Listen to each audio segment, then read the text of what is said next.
is Darren, who's running back and forth across the mat. Morning, Darren. Morning, Darren. Hey, TJ. And we have Chris.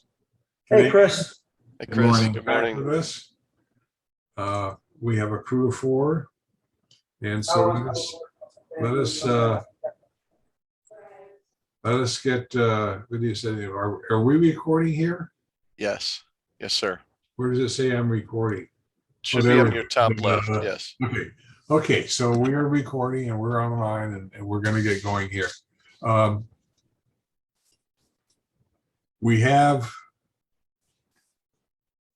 I'm gonna jump to a topic that's not even on here, just because I know I wrote in one of my books some material on the rule of 3 with respect to the martial arts. I know the rule of 3 is in religion, philosophy, the whole line. So if just to give you guys a heads up, down the road we'll be hitting that topic, and I'd like to hit it from multiple perspectives. So anyway, but that's just a heads up because you don't have that on your list yet. Okay, our first topic today, and it's a continuation of, it may be good to discuss some of the operational aspects of running a dojo, both from a business perspective and meeting the needs of the students. First question, do you have a desire to expand your dojo? Why or why not? Is there anyone who does not want to expand their dojo? Okay, we solved that problem. Okay. Do any of you have any limitations in terms of what size you would consider an ideal dojo?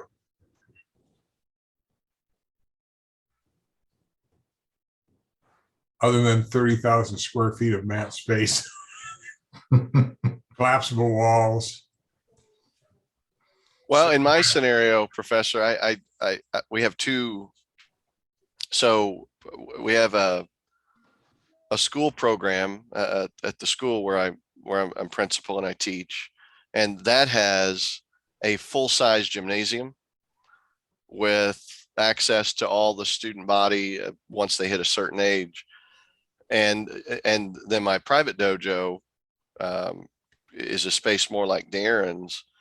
And I intentionally only want probably 8, no more than 10 students there, but I could accommodate in the school setting 25, 30 younger students, which we usually have around that number. So I guess it depends on which dojo. Okay. And it may, yeah, obviously it depends on the instructional environment. I know when I taught Jiu-Jitsu in the junior high as a regular class, I might have 35 kids, in a large classroom, which was interesting. And when I taught at summer school, I might have as many as 40 or 50, but I was in the multi-purpose room with room galore, and had a couple of black belts back from the high school that had been through the program that were able to help me out, so it all depends on, I guess, the size. I guess one factor is the size of the facility you're in. Park program, I'm happy with 20. As a classroom teacher, I still feel that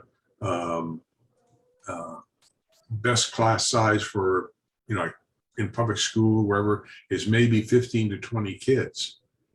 Because it really allows a teacher. You don't have discipline problems when you have 15 to 20 kids, or really any serious discipline issues, and you can handle them usually on your own. But anyways, yeah, so my park program is 15, or I ideally like my maximum is 20 people. One other caveat that comes into play in my scenario is in the larger school setting, I teach a what I would call a little more benign curriculum, and in the private dojo, like we'll teach weapon disarms. Well, I don't teach any of that in the school setting. And so it ends up being it's not truncated, but it is certainly somewhat defying the curriculum at the school by design. Okay. And sometimes facilities do place limitations on what you can teach, and or what's, for lack of a better phrase, what's politically correct to teach. A much abused term.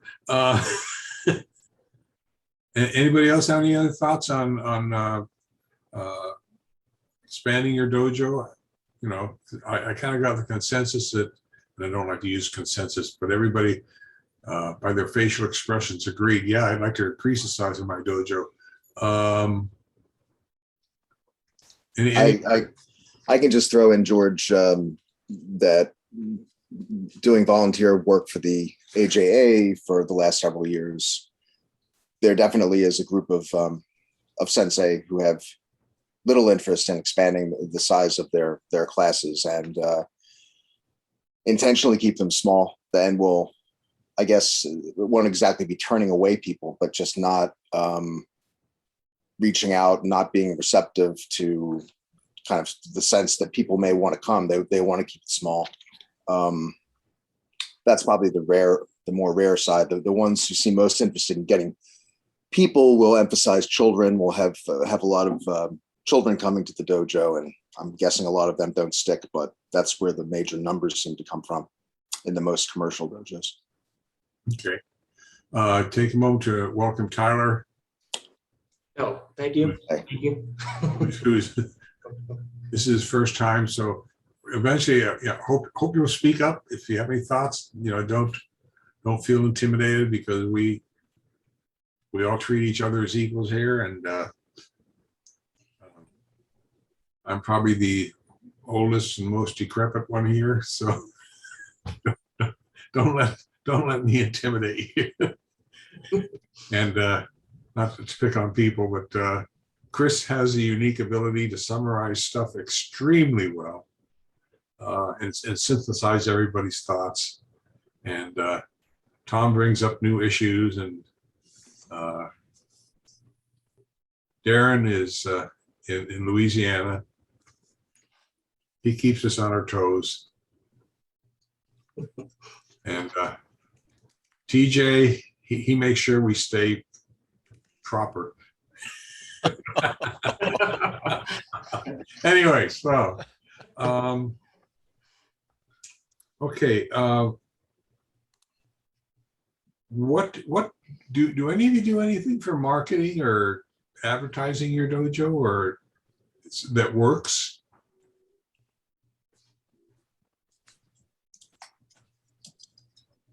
Does anyone do anything for? I do a little bit, Sensei. Just a little bit of social media marketing. The issue with that is it's because it's such a broad, I guess it kind of works double phase, right? It's if you're trying to get people to come into the dojo locally, not everybody locally sees it, everybody around the world can see it. But then again, if somebody's visiting your area, people that may be watching your advertisement on a social media platform may know that you're there. So when they're visiting your area, they can come visit your dojo. But social media wise, I do a little bit of marketing, and mostly word of mouth, and through the practitioners in the class and myself. Okay. I will usually try, I'll send a blurb to the local newspaper, usually about a week or two before the beginning of every session. Success rate is maybe 10%.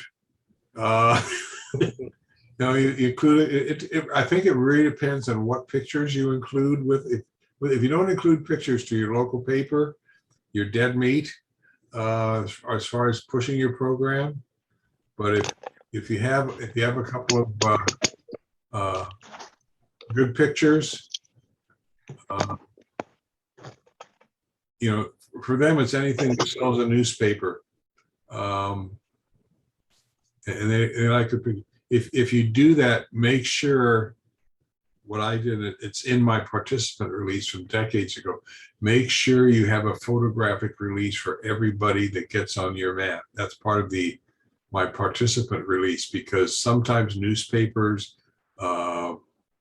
or magazines will want to make sure there's a photographic release for that person. So that's just a side thing, but it's a CYA, for lack of a better phrase.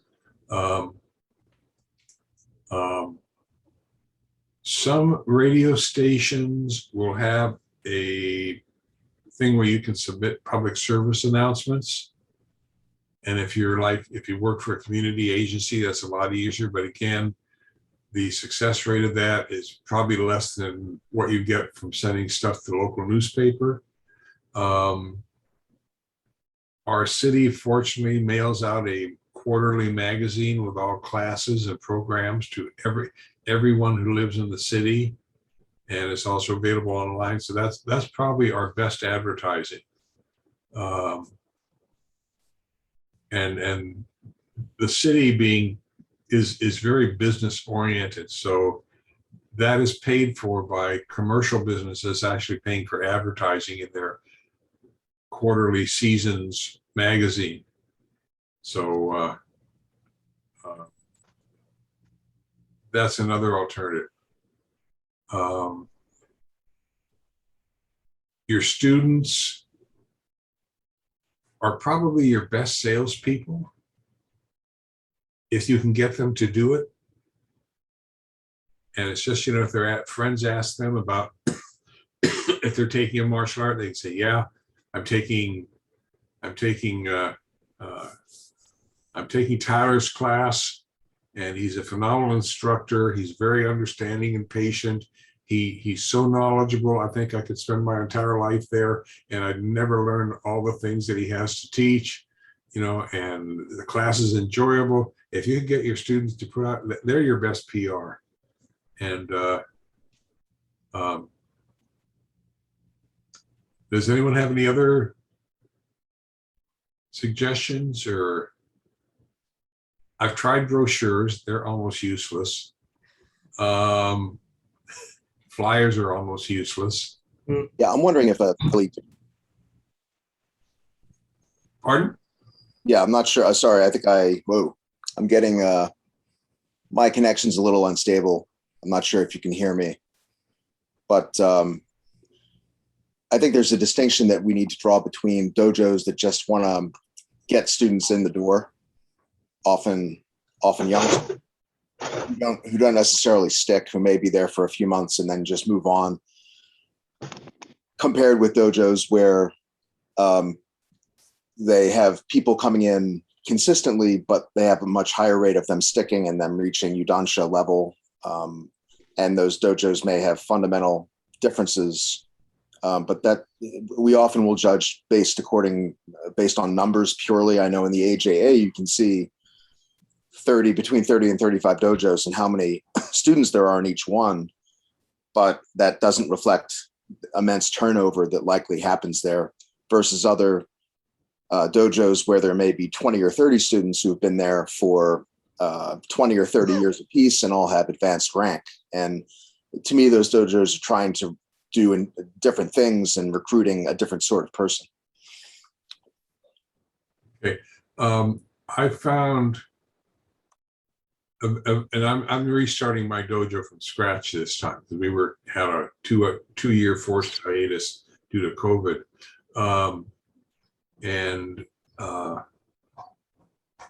I assume if things are normal, we will retain maybe a half to 1/3 of the students who started with us. But eventually after a couple of years,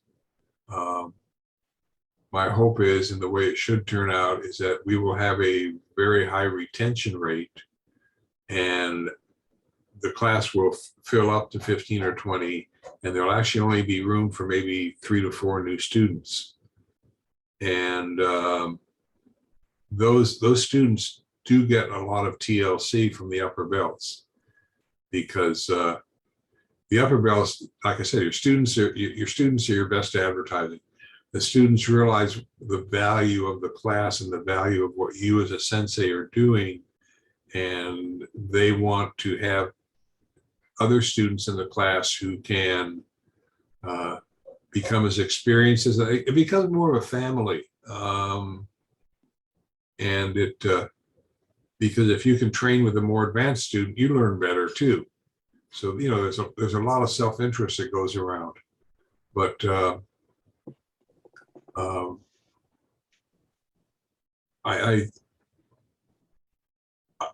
you know, the market is the hard part. And you know, when I first approached the city and they said, "What's your turnover rate?" and I said, "For new students, it's about 80%."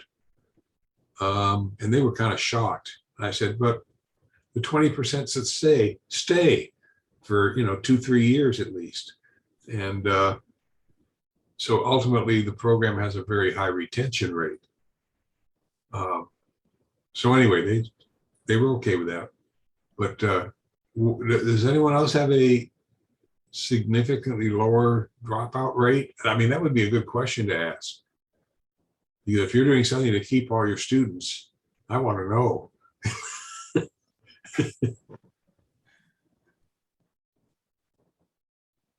I think the numbers here are in line with what you just said, Sensei. I mean, the turnover rate is extremely high. The ones that you do have do stay for a significant time period, if not forever. But turnover rate is always high. It takes a unique individual to be committed, stay consistent to the art that we do. Okay. Darren, we're having unless I'm wrong, we're having a problem with your audio. So It was probably because I was a little far away from it. Yeah, that's fine now. Yeah, you're clear now. I'll set up a mic in case any one of us want to say something, but I was just agreeing with what you said about the numbers. The numbers for us are consistent with what you said, turnover.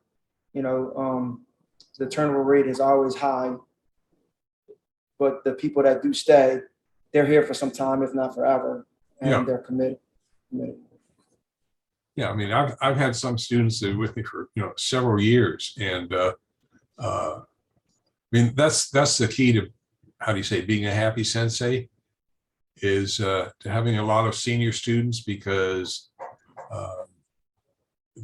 they're, like I said, they're your best advertising. They can be really helpful. They are helpful. They help you run the dojo.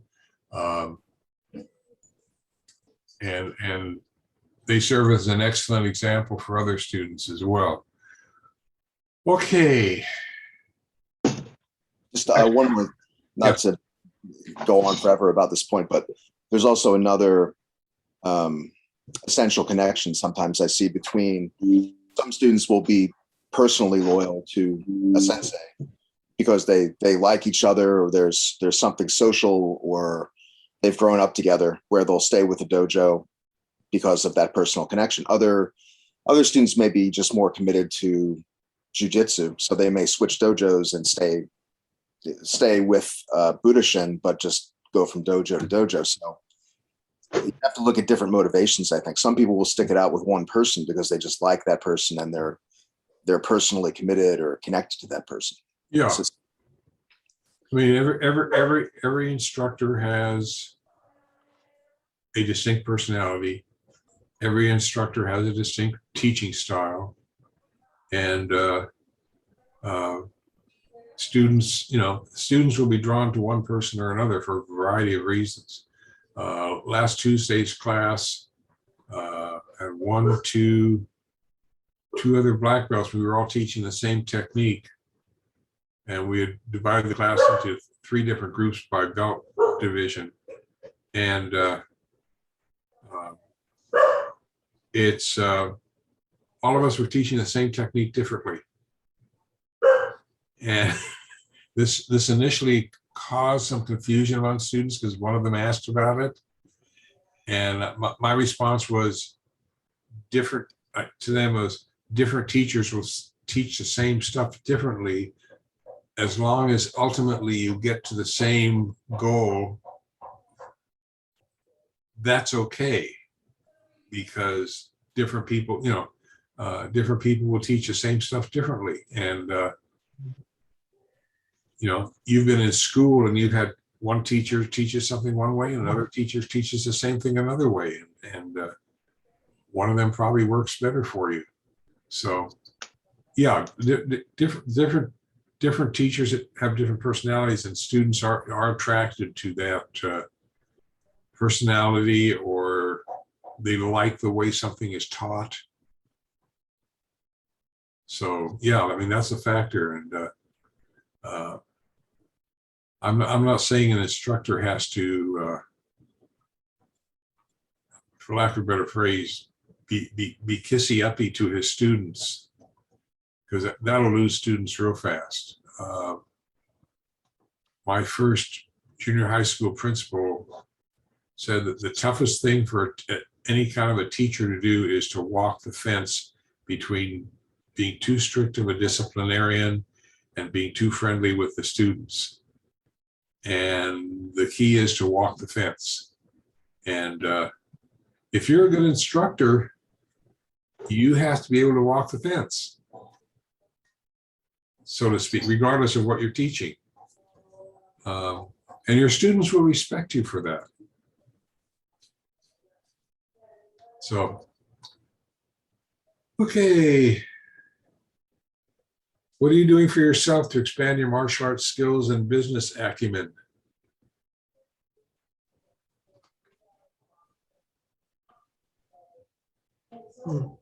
Someone came up with these questions and no one has answered, no one has participated. Well, there's this really great Zoom meeting every couple of weeks that you can participate in. That is helping. These all sound like my questions. It's been a while, so I forgot. As I'm listening, also, I think I put these questions out there a while back when you were looking for topics, Sensei, because it's not something often discussed or thought about, in my interaction with other, dojo owners. And it makes a big difference, so it really comes back to, it's not about the dojo, it's about, why you're doing what you're doing, which is a topic we've discussed before.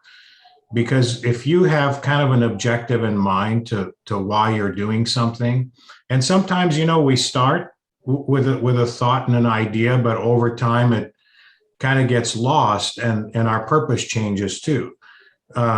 But it really comes back to, at any point in time, to stop and ask, why am I doing what I'm doing? What's my objective? And if you have a bigger objective, then you can work your way back and say, okay, I need smaller objectives that help me get there. And then you tackle it, one at a time. And it also gives you a measure of success, because in our society, it seems like when somebody says, are you successful? They're asking about really how much stuff you have and how wealthy you are. Well, that's a type of success, but I'm sure when Mother Teresa was alive, if you asked her if she was successful, she'd probably say yes too, because her objective was very different than somebody that's trying to build a fortune. So we need to know what our objective is, and then we need smaller milestones to measure success. So when it comes to, I was remembering now why I put these questions, but when it comes to expanding the dojo, the first thought is increasing the size, increasing the students, but there's different ways to expand, and it goes back to need. So if you've already hit your milestones and you can't get to the next one without additional space or maybe additional students, then the need arises, right? And now you need to expand your dojo. So that could be adding additional classes during times that you're not using it. That could be increasing the square footage if that's possible. that could be adding second, third, or multiple other locations, depending on your individual situation. I was talking to an instructor from Florida a few years back, and at one point he had operated like well over 50 dojos. And so I was always curious when somebody goes to, a bigger size like that, the thing to me that usually diminishes is quality control. So I was talking to him more from that perspective of quality control. And he started off with, he says, if you're not expanding, you're dying. That was his philosophy of running a business. And from a business perspective, it makes sense, right? Because businesses are in the business to make a profit, and sometimes they have shareholders, with the public companies. And so if they're not expanding, whether it's the products they're offering, the lineup of the products, or getting into more locations in different markets, then they will die, simply because some other company will overtake them and make them less relevant. And that's the business aspect of it. So I think it is important for dojo owners, if you're doing it as a hobby, it's one thing, but if you want to do something more than that, then I think the idea of expansion should always be part of our consideration as to not what's working today, but am I going to be in a good shape, 6 months from now, 6 years from now, or whatever the case is. And then, as far as, development, that's a part of it too. Marketing, for example, marketing isn't just about bringing new students in. So in the early days when we started, we did more marketing because we were trying to bring new students in. But I haven't done marketing in years because, we need to expand. I don't have room. So the best marketing, as has been mentioned, is sometimes your own students and with the kids, their parents. And for us, we're, like you, Sensei, we take in new students only 4 times a year. And each time we're having to turn away, at least 15, 20 students because we're full. We sell out in like an hour or two as soon as the class opens. All of our classes, most of our classes, not every single one. And we run like 20 classes a week. So, it's a lot already. I'd have to quit my regular job, to do more. So in my case, I don't need to do any marketing, but if I was earlier on and we're trying to get students in, then I would have to do more marketing. But here's the type of marketing we do, because it's about retention. We have about maybe 10%, turnover, which is probably, much lower than the average, because the marketing we do is keeping them excited about what they're already doing. No matter how exciting an activity is, how beneficial it is, over time, people get accustomed to it. It becomes the norm. So the excitement level, drops off. Unless it's one of the, what I call true believers, these are your students that will stay with you for life because they're really into it and it really doesn't matter, they're going to stay. But for a lot of them, it's about, here's a different aspect of the art. For example, we lean a little bit more heavily nowadays, on the Japanese side of things. So we do like a calligraphy workshop. We have some pretty talented students with diverse backgrounds, and a whole bunch of people will show up. And in Japanese, it's called shodo. So we'll do that. We'll take like, Budo, for example, as the 2 kanji characters we're going to draw, and we'll do a workshop. And that brings in not only just the students, but the parents and additional people that have never set foot in the dojo, because the concept and the philosophy is the same. The whole point of that is doing things in one stroke and not, breaking it up. We'll do like a bonsai, trimming, workshop, or we'll bring in taiko drummers, stuff like that. And it just enriches what we're already doing. So to me, I see that as a form of marketing, because you're exposing them more, to the depth of what they're already doing beyond the martial arts, but making those connections, with them. We teach a lot of different kinds of weapons, as some of you know, and those need maintenance, like the size, the handles need wrapping and stuff. So I have one of my students is really good with things like that, and he'll do a workshop on repairing your, weapons or retying them and things like that. And, we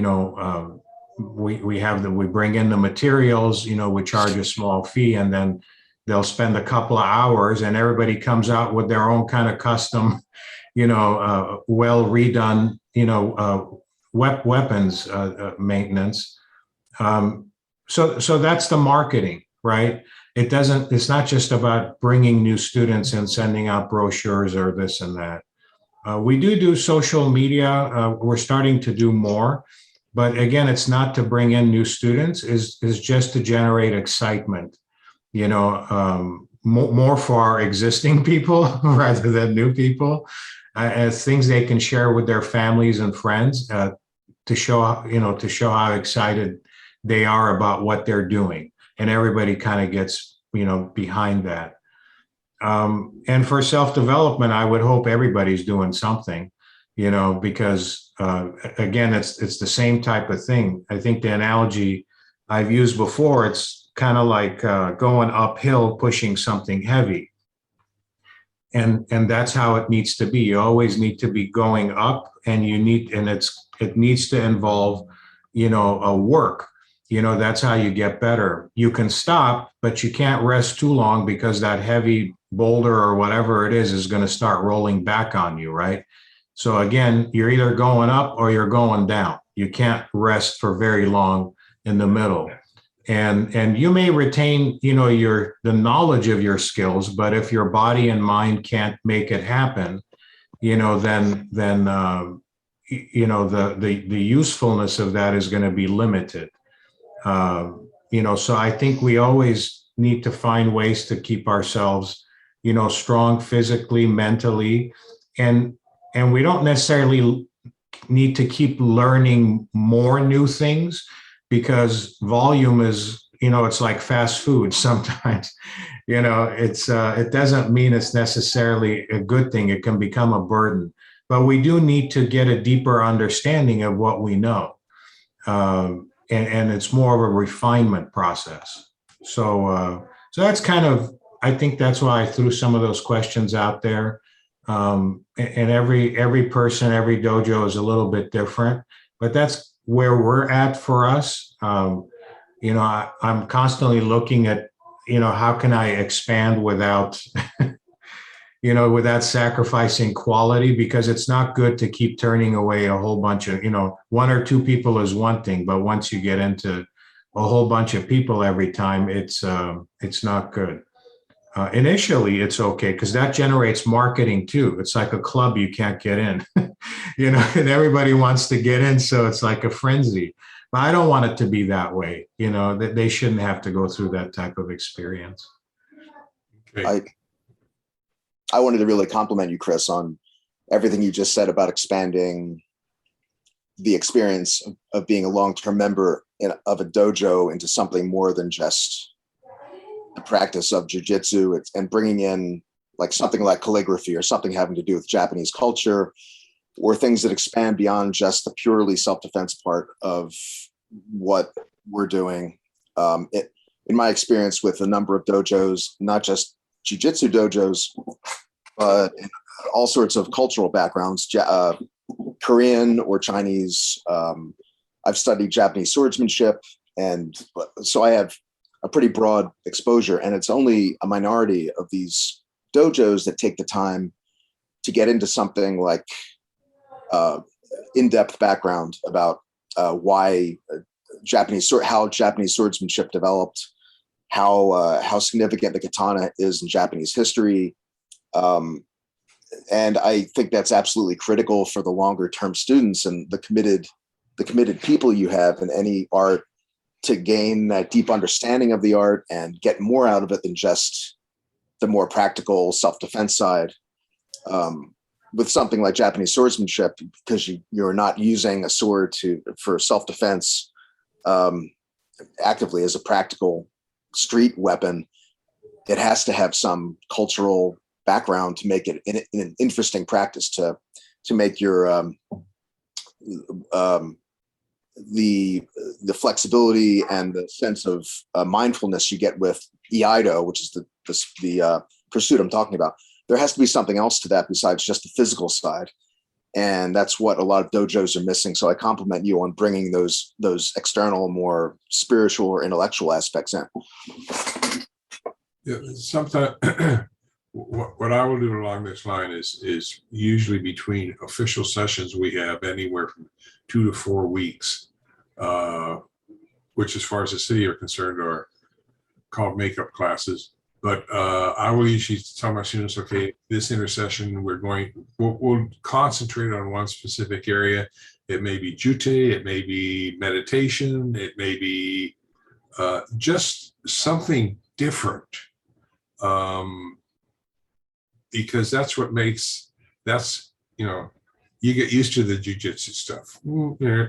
Okay, but if you can introduce something different for a couple of weeks, and they can see the relationship. Again, you're going to keep students because they want to know, okay, what's Sensei going to do next time? And I mean, I even when I taught junior high, I would take, okay, I tell the class, I said, I'm really tired of teaching jujitsu 5 days a week. What we're going to work on this week is meditation, and do that with 12, 13, 14-year-olds. They can actually do it, and they'll do it because it's different. Whether or not they're interested is something else, but they find that it does help them, so you don't have to stick with the prepared well, it's prepared, but you don't have to stick with the same old stuff all the time, because you as an instructor need a break as well. And sometimes I get more enjoyment out of teaching, 2 weeks of how to use a jute, or 2 weeks on empty hand techniques, or as I did back east, and I've done it locally a couple of times and works, or is using kitchen utensils as an extension of the empty hand concept, which people initially think is totally stupid, until they pick up a spatula and realize this is a pretty solid weapon. You can do a lot with it. If you know, but you see, you take the normal stuff and you modify how you're teaching, and students appreciate that.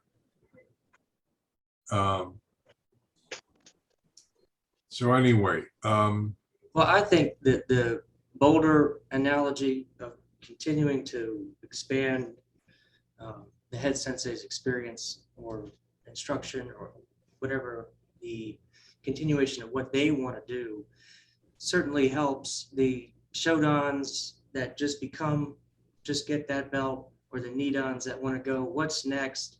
What's the next thing, before they may fade away 6 months or however long before they go and do something else. So always having something extra that they can cling on to if they are that type. Sometimes you don't need that. Sometimes they just stick around forever. But usually, sometimes you do need something to kind of keep them interested. If they don't want to teach, that's a whole other thing. But if they want to teach, great. But sometimes they don't, or they want to assist and not run a school on their own, which is a daunting task as it is. But usually they can kind of get used to that aspect of what else can I learn besides teaching, which sometimes they don't want to do just solely that, which is understandable. Sometimes they want to pick other stuff up and they want to learn from other dojos within the AJA in our spectrum, but also from the head sensei, what else can we do? So having that extra obstacle there is great for those new black belts that become shodans and nidans that need that extra oomph to keep them interested in it, which in my view, they shouldn't need, but for other people that aren't as excited about it, maybe do need that. Yeah, what you're saying is, yeah, a black belt should be willing to accept that. Okay, we're going to do jiu-jitsu for the next 20 years, and I'm going to keep learning. But the reality is that anyone really appreciates going off the beaten path for a while, because it's just it can reinvigorate the traditional learning, but it also shows that there's something else to learn. There's something else they can get into. And sometimes for newer black belts, it's an opportunity. I'll have, as part of the black belts training, I'll have them teach a class or two. Or maybe as you inferred, a black belt may have a particular skill outside. Maybe they took Aikido before they took Jiu-Jitsu, and you say to them, can you teach a couple classes with basic Aikido skills? And the students, not only will the students like this is something different, but it number one, reinforces the relationship between the black belt and the sensei. And it also gives the black belt something to teach that they're comfortable with, and they can impart a new skill. It makes them feel more part of the dojo. And that I think is probably one of our number one goals as sensei, if we want continuing students, is to make them feel part of the dojo. They're part of the dojo, and they have something they can contribute. They feel valued. They feel valued. They have that extra skill. You can send them off to maybe split the class up, or however you want to do it, and then let them teach with maybe some brown belts in there that make excite them to teach Aikido or whatever they know. Right. I mean, when I taught public school, I constantly teamed up good students with lousy students, bad term, with students that weren't doing as well, and say, would you be willing to help them? I'd toss them some extra credit points, which they didn't need anyway, but they'd help, because students like to be in a position where they are helping someone else, or they're contributing to the program, or because it makes them feel more part. It makes them feel that you have, as sensei, you have a greater trust and respect in them. And that's important for a student. It's like a parent bringing up a child. You want your kid to be independent and responsible and have a lot of good values, but you got to help them on the way. This is where, coming from the corporate world, this is where something like a survey, and it can be an anonymous survey in a dojo, saying to every student, do you enjoy the level of variety we're presenting? You could address all these questions directly, and that's a brilliant part of what corporations have become much better at. They've started becoming much more, I guess, self-aware, where they've wanted responses from every employee to see what they're doing well and not. And that kind of approach can be used in a dojo as well. Are you interested in teaching? If you have a brown belt who's soon to be promoted, you may want to gauge how committed they are to teaching. And you may be surprised to find that they're not, or they are, or whatever. But a survey can address a lot of these questions pretty easily and dramatically, and help save time. About, you're not wondering whether a student's going to go this way or what, but address things directly. The thing is most people don't want to hang around after the party's over. Maybe just your close friends that will help you clean up, and that's your dedicated students. Where they want to go is the after party. I guess there is such a thing, they want to go to the after party. So I think, it depends on how you have the curriculum structured and how you get them to black belt, because if they think they got most of it and that's the party, well, once they get their black belt, then the party's kind of over, right? And then you're finding ways to, keep them and get them engaged. In our case, we have like a whole other world, like past black belt. Because again, in Japanese culture, a Q rank is an understudy, right? They're not really like an official a student that represents the dojo. That starts at the Udansha level, at Shodan level. So I treat it kind of the same way. I don't teach very many things, up until black belt. I mean, it's a lot compared to, I guess, some other places, but not compared to what we have. I want them to be very good at self-defense. I want them to get the core stuff down, really solid, all those things. But there's a whole other bigger curriculum once they hit black belt, and that's the after party. So, for example, today we have a weapons class. That's our last class. And this session, we're teaching Kama on Saturdays. So we'll do our regular Kama training, and it'll be white belts all the way with the black belts. And once that class is over, I send everybody home, or I tell them to go to the front part of the dojo where they can't see as well. And then we have black belt training. And for the black belts, for example, this session, we're doing kusarigama. So it's basically the kamas with a rope, and it's cool stuff, so everybody's, trying to peek in or, see what's happening with the black belts. And then I tell them, don't show this stuff to anybody else. Of course it leaks out, but so that's the thing. So they can't wait to make black belts so they can be part of that black belt training. And it's only for, sometimes 20 minutes or, whatever, but it's just that little extra because they've already had a full class. And that's the after party, and that's how it should be, because they need to be solid in the basics before you can teach them those other things.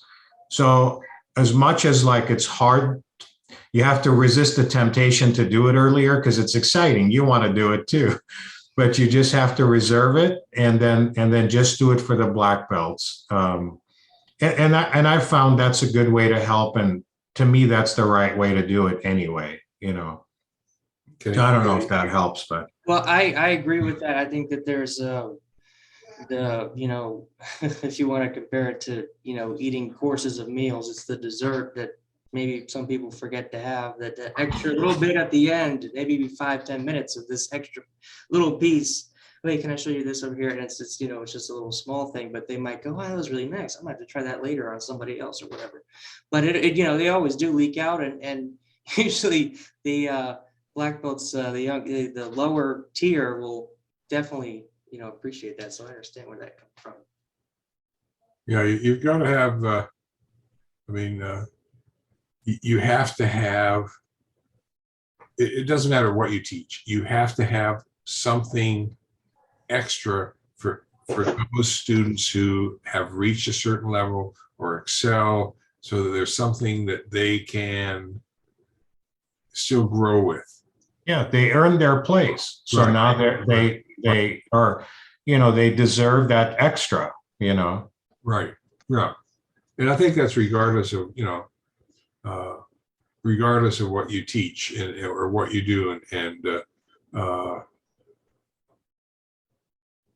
I think also probably in the business world too, if you have employees that are, they're doing everything they should be doing, yada, yada, yada, and they're doing it well, you as a supervisor or a boss can say, I'd like you to be involved in this project because you've demonstrated a certain skill level.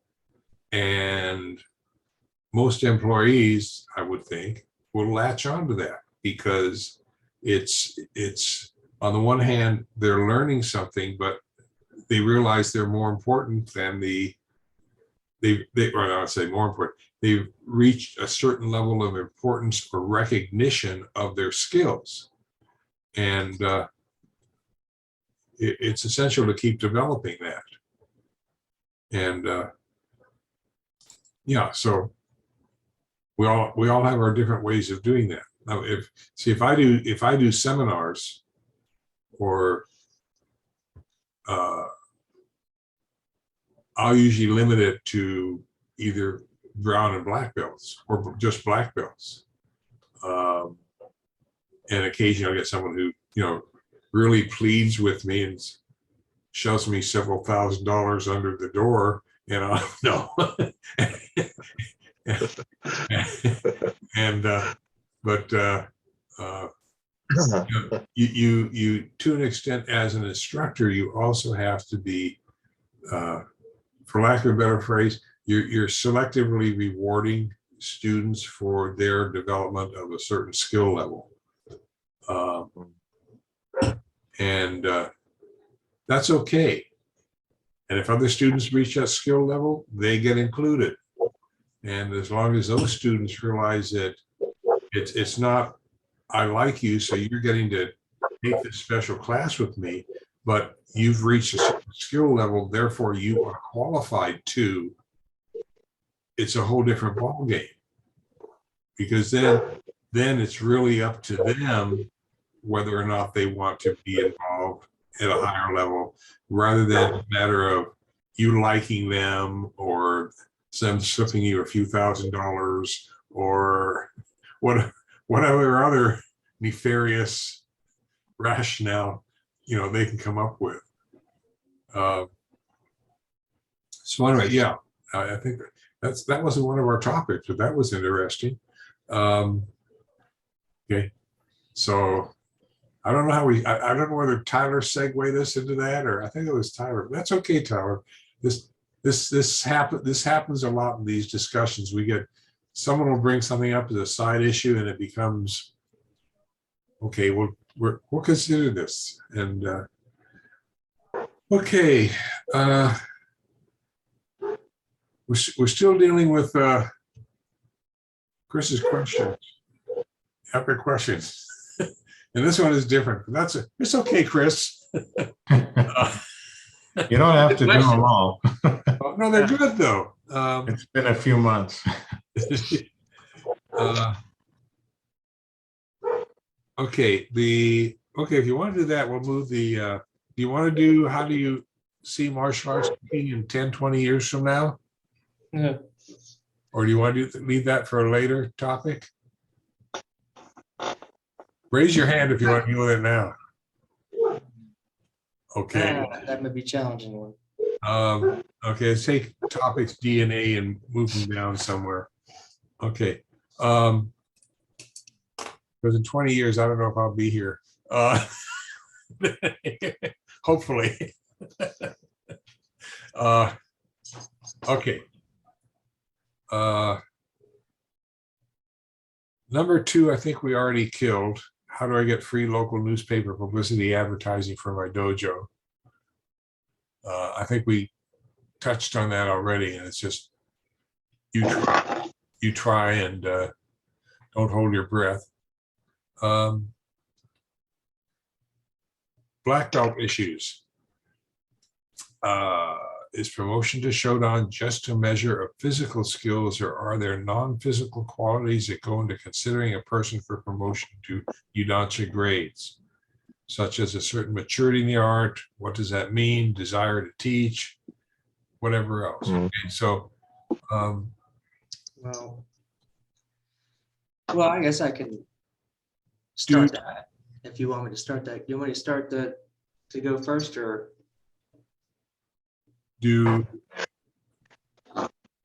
I guess the key question is, when you're looking to promote a person to black belt, other than their physical skills, what else are you looking at? What in your mind makes a good black belt? We're looking in the systems that I'm trained in. There are 3 things that 3 areas: knowledge of the particular art. Then we're looking at a particular character formation, and those are every Q level. There's an emphasis on particular character trait. So we're looking, not only do we see that, can they articulate it, and then there's the competency piece. And by that, I mean, can they take the knowledge and use it? Every Q level, every Dan level requires take the principles of jujitsu and show us an original set of Goshin Waza, a response to this, a response to that. And we're looking there, do you not only have the knowledge, but can you actually create with it? And over time, what I have found, seeing students come through over 20, 30 years, is by the time they're getting up to black belt level, if they've been doing that all along, they're really ready to be considered for a Dan level. But if some point they've checked out, I turned a student away from a Shodan test one time. He had an amazing knowledge base. He could do the stuff, but there were obvious character issues, and wasn't about to put my name on it. So that's how we have generally approached that in the academy I'm with. I would say it's probably similar for me. I mean, way I see it is in 3 categories. Is, I put knowledge and skill together, overall character of the person's development throughout, however, when they started to wherever we are now. And then, of course, transferable skills, which is just them. Can they teach? Can they transfer the skills that they know now to somebody else? Can they teach that skill to somebody like a purple belt or something like that, or a white belt? Can they show a roll? Can they do a throw? Can they demonstrate it, and can they competently teach it in a good setting? And are they at least 18 in some form or matter? Can they have that maturity, although they can vary it on 17 or 18 if you like? And that's kind of just the general setting that I kind of see it in terms of the purview. It could be different from each sensei in terms of how you measure that and how you want to go with that, but that's generally how I see it. I've attended, as we all have, numerous black belt promotions, and I've been to maybe 1 or 2 as a judge myself, and have said no, because they either attitude was prevalent in it during the test, or they didn't have they had the knowledge, but they couldn't perform the techniques because they just couldn't do it. They didn't have enough practice, they didn't have time in. So I've seen that happen quite a few occasions, more than I'd like to see it. But generally, that's how I would view Shodan promotions, or at least Shodan tests, because in my view, they're not confirmed black belt until that test is over and the judges sit down and talk and they say yes or no. So for us, this wasn't one of my questions, but for us, I tried to remove as much subjectivity out of the grading process as possible. So for us, it's probably leans more heavily on skill. Now, those other traits and qualities are always desirable. And quite honestly, I don't remember anybody. We've been there for 28 years now. And we've had numerous, Shodan promotions. And I don't recall anybody who didn't have those other desirable traits by the time they came up for testing, because the training, the culture is designed in such a way to you're either gonna basically develop those things, or it's not going to be a good place for you, and you're gonna probably quit. So, But as far as the test itself, I grade things more on skill and their ability, rather than those other things. But again, it's there, so it's kind of hard to say. I think students need to know what they exactly need, and it has to be pretty clear, and it has to be something they can practice. It has to be something they can learn and something they can execute.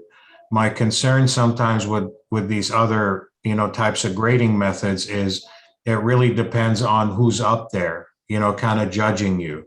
And if their philosophy is a little bit different, maybe than how you were trained, you know, and they fail you based on that, I don't know if, to me, that's not quite fair, you know, to the student.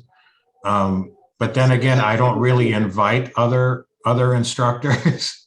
I grade everybody myself. Sometimes Hanshi Yamashita, if we're doing a seminar like we are, you know, during the summer, if he's there, he'll sit in on it. But I know his, you know, I know what he's looking for. So I've seen similar where it's not as a judge being invited, and sometimes it's not what you'd want to see, but you're kind of more of a guest judge just sitting in and watching. yeah, Or offering your input if the head sensei asks for it. And such. make him more nervous, you know, there's more people up there. Exactly. I get it. The showdown get very well. The person testing is very nervous because there's like 4 or 5 black belts on the side. So I will put it bluntly, I will not let a person test for maybe for third cue, but not beyond that, unless I have some knowledge of their character, which that area will increase as they move higher in rank. And unless I believe they can actually physically meet the skill level required. For me, a test at a higher rank is a formality. I wouldn't be testing a person unless I felt they could make it. Because you don't want to put, I would not want to be put in that position where I thought I had worked really hard and I tried for something and then the sensei says, missed it by a point. I think, but a lot of this falls on the instructor, on the sensei, as part of their responsibility as a sensei to observe the student as they're growing. If there are issues, to talk with the student, to say, can you work in this area? And if it's if it's an attitude issue, can you work to improve this? That's your responsibility as an instructor. If you want to see your students to succeed, sometimes you have to really help them and guide them. I think that's a fair approach.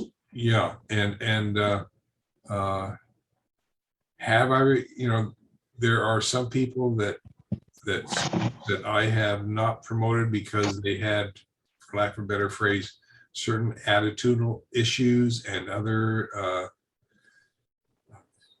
jiu-jitsu instructors who I actually trained have promoted them, and of course it's their signature on the certificate, as Chris said, and they bear the consequences of that, because your signature has a lot of value, and when you sign something, you're saying this person is qualified, and all these other things are in place. And so it is really, you want that person there. you don't want to be training bullies, basically. No. People that don't have the character that you see progress throughout the years, that really they can't advance if you don't have it. One thing, years ago, I attended a testing for another dojo. And I asked the black belt candidate, he was actually testing for Nidan or Sandan. And I said, can you explain ki? He couldn't. I said, can you show me a technique that has the use of ki? See, one of the things, I realized in testing this person and another student from the same dojo, that they did not have an understanding of what I considered basic terminology. If they're going to teach, and a student asks them a question, as a sensei, you can't say, I don't know. I never heard that before. So following that, I came up with, I really felt bad for the sensei, because it really embarrassed him. I knew he knew what it meant. But that's why, if you look at the belt exams I have now in the student black belt handbook, lower ranks, there's sort of a vocabulary requirement, or, be able to count from 1 to 10 in Japanese, and demonstrating how to tie your belt, or what is define ki, define mushin, so that by the time they're testing for black belt, they've got this basic terminology down. And it may seem kind of petty, but I don't think this is petty at all. I think it's what you're talking about, what Tyler referred to, is what distinguishes martial arts in the traditional way we practice it from purely sporting physical applications of our techniques. I think if you're an upper rank student, you should be able to explain this to a lower rank student.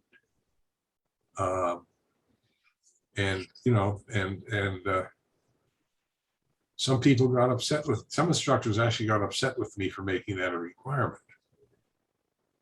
And so I said, you don't want to require it, don't require it, but these are the consequences. And then you leave it in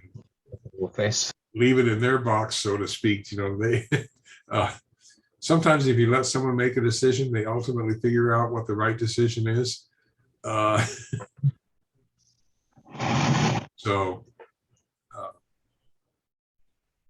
But like I said, Seki never tested anyone for any belt rank.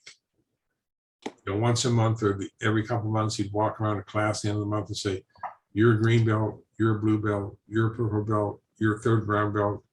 Oh, you're Shodan." And next, you went out and dyed your belt, because they didn't have, colored belts were more expensive than dyeing a belt at the time. And you dyed your belt, and next week you were in class with your belt, But there was never any formal testing, but he had a way of gauging to see that you had a certain skill level. That's right. And I think for all of us as sensei, that's ultimately what it comes down to. And that's a very old school way of doing it. But yeah, challenge is how do you move? Old school.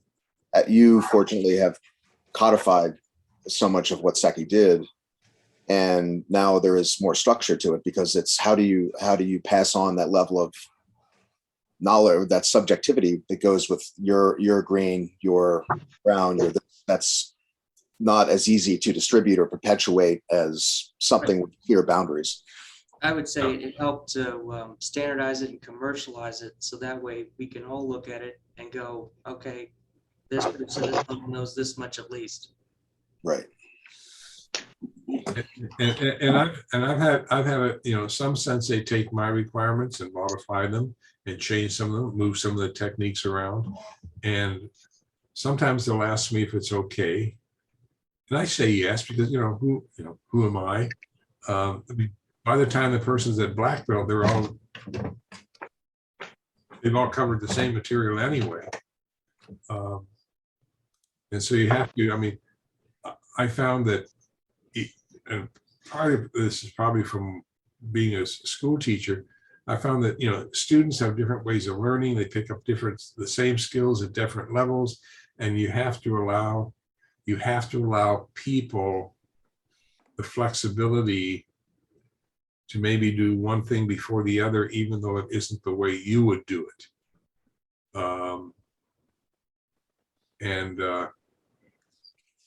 And as long as they get to the same goal, I'm not, I think if I was into micromanagement of Budoshin Jujitsu, I would have quit a long time ago. Because there are some people that really have, they've added things to the belt requirements. No one has really taken anything away, but they've added stuff. They've added additional belts in there, and you can't really, you can't say they're wrong. Different, but not wrong. And as long as the person get, every parent parents differently. And as long as the kid gets to the right place when they're an adult, you've been successful as a parent.